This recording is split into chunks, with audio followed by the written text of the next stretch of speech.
Hello and welcome to my ultimate furry druid guide. This build had a lot of things coming forward, and first of all I want to say thank you for the kind donation that I got on JSP for FG, so I could even afford this build, cause it's very expensive. Yeah, you know who you are who donated if you watch this video, which you probably are if you're a subscriber at least or whatever. So yeah, thank you a lot. It was 500 FG and I spent it around I think 150 for this build, so I still have a lot left. But anyways, as also said there in the post, thank you. So yeah, let's get on to it. This build is very expensive, and it's because of the weapons and all the stash items. So I will just go over the stash items now first. First, the standard call to arms with spirit. This is like, you don't even need this, but it's just good to have for stash item. Then you need the Yala's helm. Socket this one with whatever you like. I just use rune, but you could go with the rune for more resistance, or even some really good duel, but it doesn't really matter that much. Then you want a grief. This can be any grief, doesn't really matter as long as it's a face blade. The damage and other stats doesn't really matter that much. It's a grief, even a low grief is good. Mine is not that good. You need a storm shield. This one can be socketed with whatever you like. I just went with a bear cause that's what I had. This one, the Vadunko, you should try to get this one with at least 15% damage reduction. You will be using this one for mostly only PvP, so I'm not going to be talking about it any more than that. It's mostly a PvP build, but yeah, it's good to have in your stash. Atma Scarab, this is a really useful amulet if you're facing physical immunes, but it's not that much needed. But again, it's a good stash item to have. Metal Grid, this is really excellent. It gives you the huge attack rating, some defense, and an awesome resist. This one you're gonna use if you're using some other items that I will talk about later. But yeah, you basically use it for the attack rating and resist. This one could also be a Mara's amulet. Enigma, just so you have teleport when you're playing it normally. Teleport is always handy to have. Bramble, you should try to get this one in a dusk, just so it have low strength requirement or whatever. And then you should try to get it obviously higher with poison damage up to 50. Mine is quite low, it's just a 42, but that's what I had lying around. Death's Web, this is a good switch weapon, but I won't really be talking about it. I believe the switch for furry rabies druid guides is more a PvP thing anyways, not that much for PvM, so yeah, it's mostly a PvP thing. Dracules, these are really good for PvM if you're gonna use it for Ubers or stuff like that. But I will not be talking about Ubers in this guide, and yeah, if you need lifesteal, use them. If you don't need lifesteal, don't use them. You could even use a lifesteal switch wand instead of Dracules. But yeah, they're good for staying alive against Ubers, which this character can easily do. And yeah, a lot of stash items, and I just wanted to get that out first so I can make sense of what I'm going to be talking about now. Strength, you want enough strength just to wear your well, spirit shield and bow.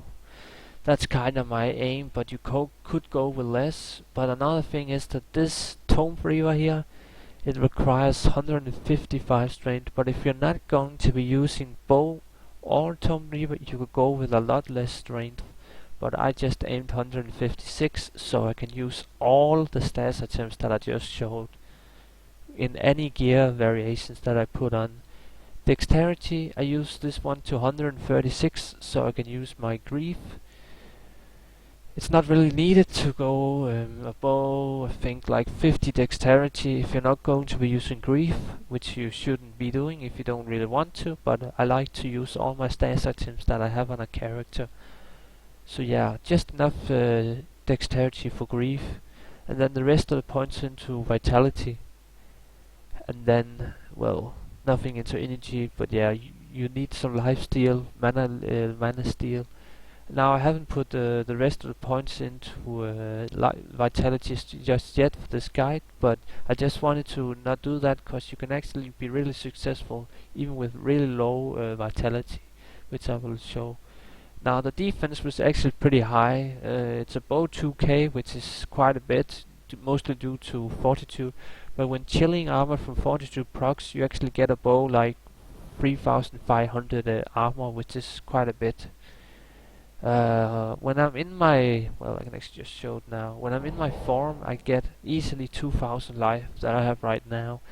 They're really insane builds and whatnot, different builds that I'm not doing. They have like 10k life in this form, but you don't really need that much more for PvM, and I will be showing that.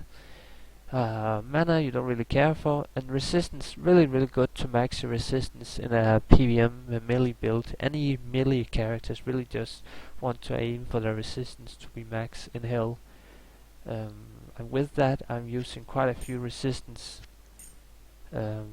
charms just to get them maxed, and then I'm also using free, this is quite important, I'm using free faster hit recovery small charms. You need this to reach a breakpoint together with Gulliam's face or Yawas. They each have both 30 faster hit recovery. So right now I'm hitting the 42 faster hit recovery breakpoint with just one item with faster hit recovery on my character right now. And the skillers, well, let's just, vitality. Mine's are pretty low, but try to get them higher than mine if you can. Good vitality on them is really important, because you get quite a bit of boost from vitality bonus items. And yeah, not much to say about that, but yeah, aim for some faster hit recovery in the small charms. Now, Trangules. You could go with Blood Feast or Dracules, but Trangules just helps so much on your rabies damage. I'm just gonna show it here. No, that's rabies on E.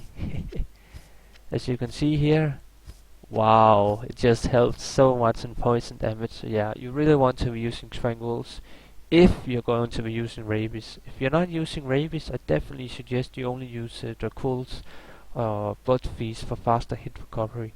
Or maybe some insane crafted gloves for the crushing blow on them.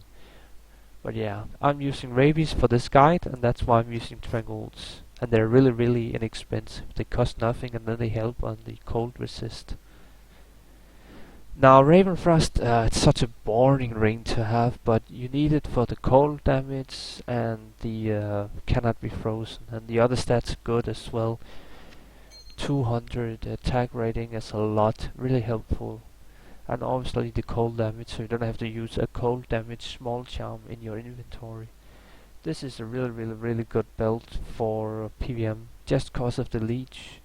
The other stats doesn't matter that much, but the leech is really nice, and that's why I'm using it. Try to get it with 8% leech and as high defense as you can.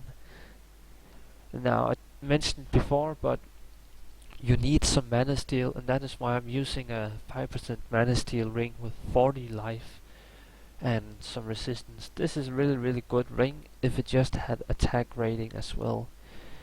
If it had attack rating, it was actually a really good ring, but for my build it's okay. My budget doesn't really allow me to get anything better right now, so yeah. Try to get this sort of ring, exactly this sort of ring with high life, resistance, mana steal, and then attack rating on it.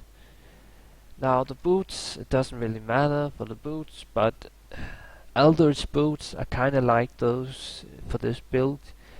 And then you could just be like, fuck the Deadly Strike. Okay, the Deadly Strike is sort of useful, but you get Deadly Strike from High Lord's Wrath as well, so you could just go with Eldritch Boots and get fire resistance and nice life and more walk speeds, which is really nice. The crushing blow is not that needed, and I will talk about that in a bit. Just hold on. And then the open wounds doesn't matter, cause open wounds is just like poison damage. It stops healing, but you're going to be doing poison damage anyways. I'm already doing poison damage without rabies just from this charm here alone. So yeah, these boots are not that good, but it doesn't really matter. And Fortitude, yeah, you should be using either Enigma for teleport, Bramble, or this Fortitude for massive, massive damage. Just gonna show it now. As you see here, 600 plus damage on minimum, and then like 4k the damage on the max. So much damage from Fortitude. And then it also has this really awesome resistance and other good stats.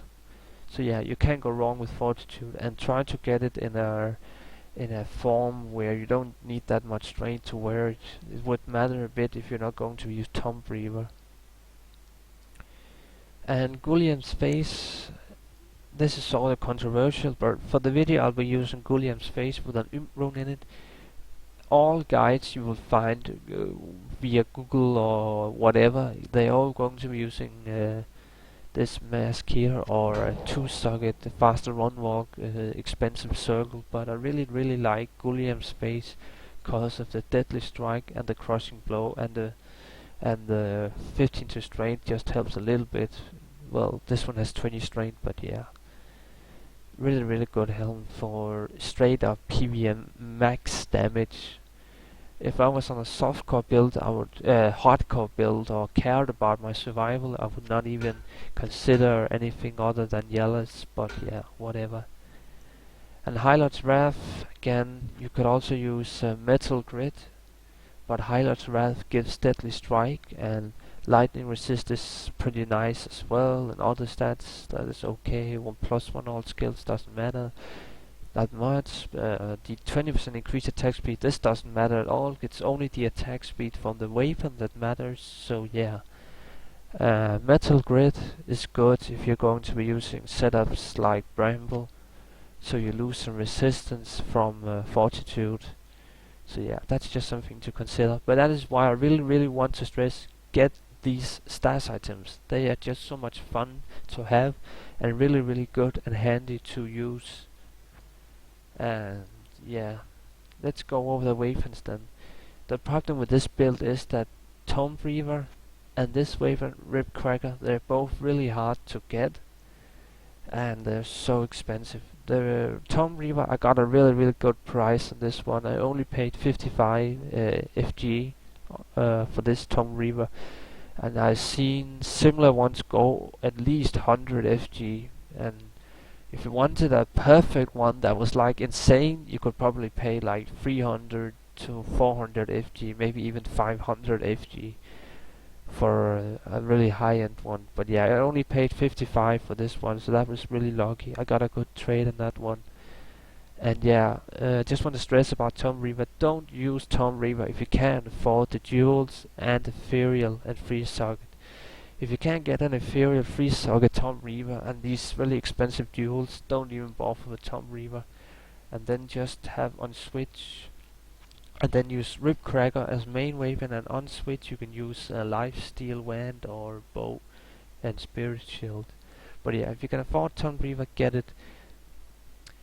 Now Ribcracker, why do I have two weapons that are both equally very good and expensive? Well, this one only costed 40 FG and you get them as cheap as like 20, 30 FG and JSP, but yeah. Tomb Reaver is excellent speed. I'm just going to be showing it now. Oh yeah, to get into my form. As you can see, the attack speed right now, it's really fast. And now I'm switching to the Ribcracker. As you can see, there's a clear difference. Even with the naked eye, you can see that Tomb Reaver is much faster. And that is why this one is excellent for everything that is like trash mobs, elite mobs, one-player games and whatnot. But when you're going to be facing some big-ass mob or boss like Diablo or Bale, you're going to be switching to Stalagmite. And why do you ask? Well, look at Stalagmite. It has 50% chance of crushing blow. That is amazing. Together with Gores, you're going to be killing bosses so fast it's almost cheating. So yeah, this weapon here is gonna make bosses really easy to kill, and even if you're playing in 8-player games, you might even want to be using Ribcracker all the time and never even consider Tomb Reaver. But if I'm only playing solo and 1-player games and not fighting bosses, I would always be using Tomb Reaver because it just does more damage. Now the good thing about the Ribcracker is that it's really expensive, not that expensive, and it comes with all these good stats. So if you can afford Tomb Reaver, as I mentioned it before, this costs a lot. Ribcracker is an excellent weapon to use. Other weapons, well, there are some other weapons. You could use anything from like the Immortal King's Meul or whatever. There's a lot of options for weapons, but mostly you just want to be either considering Storm Shield, Grief, Ribcracker, or Tomb Reaver, whatever you can afford. I just wanted to have both weapons in the videos, that's why I got all 3 of them. So yeah. Whew. Oh, that took a long time. Okay, let's go over the summon skills. Basically, if you want to go with rabies, you're going to be maxing Poison Creeper. I don't want to carry and Ryan. This one is useless for me. I already have lifesteal other ways. And then I only take 1 point into the summon skills. Now this one is controversial. For every guide I could pretty much find, read about or see on YouTube, whatever, they all max Oak Sage. And I agree, Oak Sage is a wonderful skill, but it's just so used and so boring to just get life when you can get both attack rating and damage of the Hurt of Wolverine. And that is why you're going to be maxing Hurt of Wolverine to get max attack rating and damage.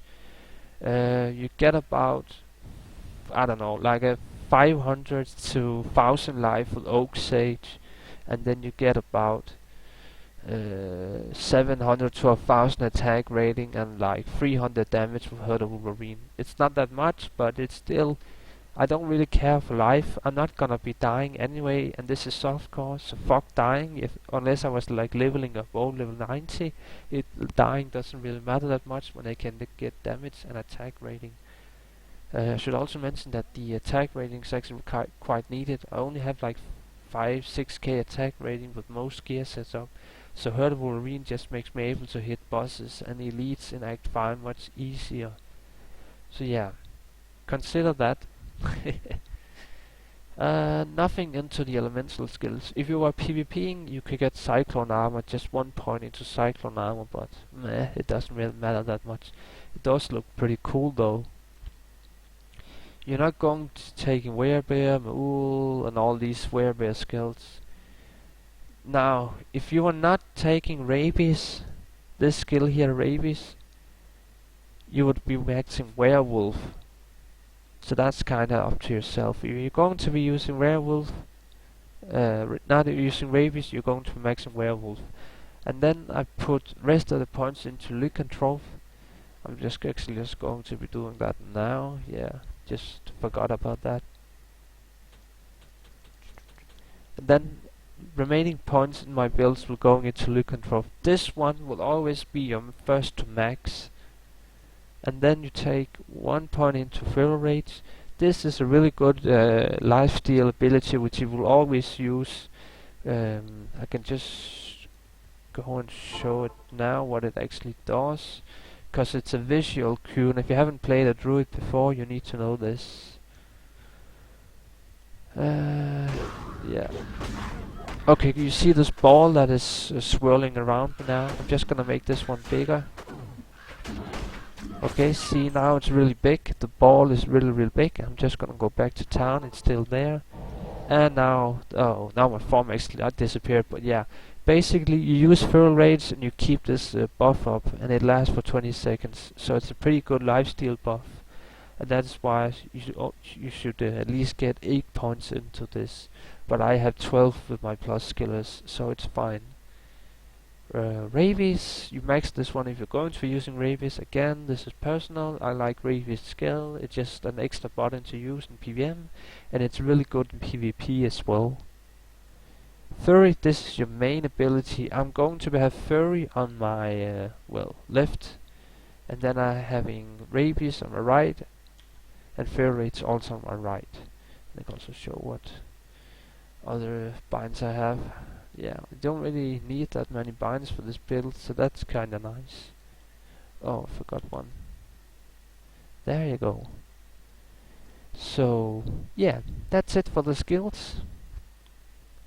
It's a long video, I know, but this is the ultimate guide, and yeah. Oh yeah, I forgot to show my merc. The merc is actually really important. You just want to use the standard Reaper's Tall, Treasury, Gulliam's Face, socket with increased attack speed. I actually haven't socket my Reaper's Tall on this one. That's a bit stupid that I forgot that, but yeah, I need a... If you really want a good merc, just look up my merc guide, and yeah. This is the ultimate merc setup for this guide.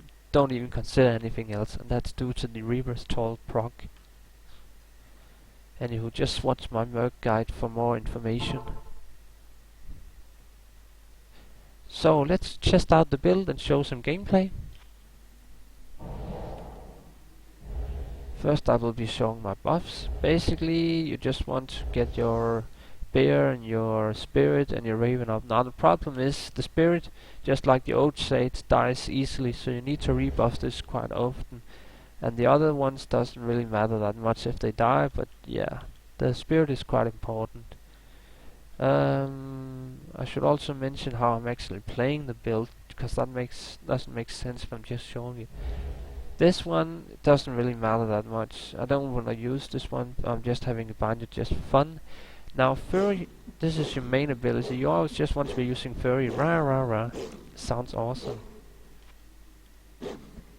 I should also mention that there's actually a sound difference between Ribcracker and Stalagmite. It actually sounds...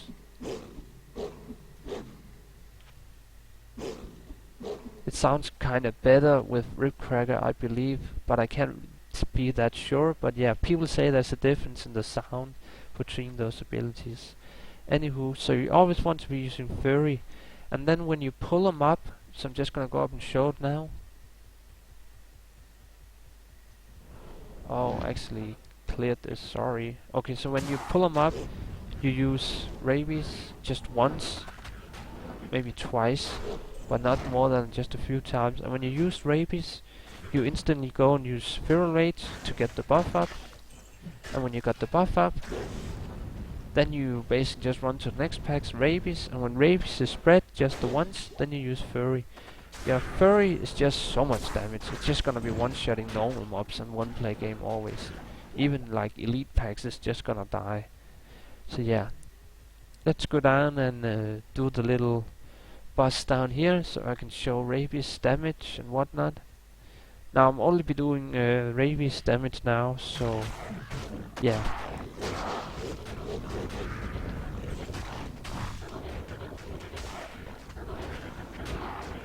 As you can see, they're all getting spreaded. Very nice, simple, fast, and dying. And like, you only need to do rabies once or twice when you pull a pack, cause it will spread to all the mobs. And then just... Oh, cool, look at this weapon. I love this one, it's the Eisenheart. Seriously, thumbs up for Eisenheart. I love this weapon on a Barbarian when I'm playing Untwinged.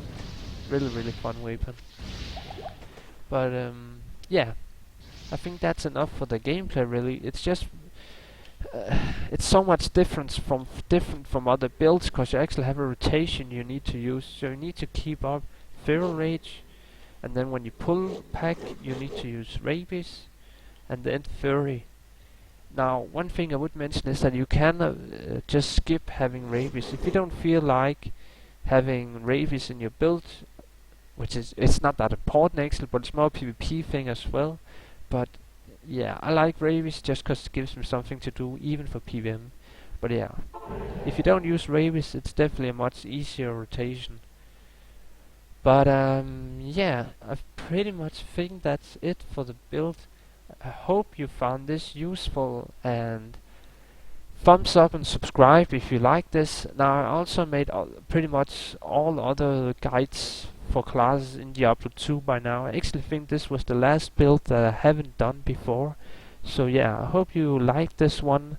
I definitely enjoyed, and this is one of the most fun builds that I have ever made, but it's just so expensive due to a few weapons and gear choices.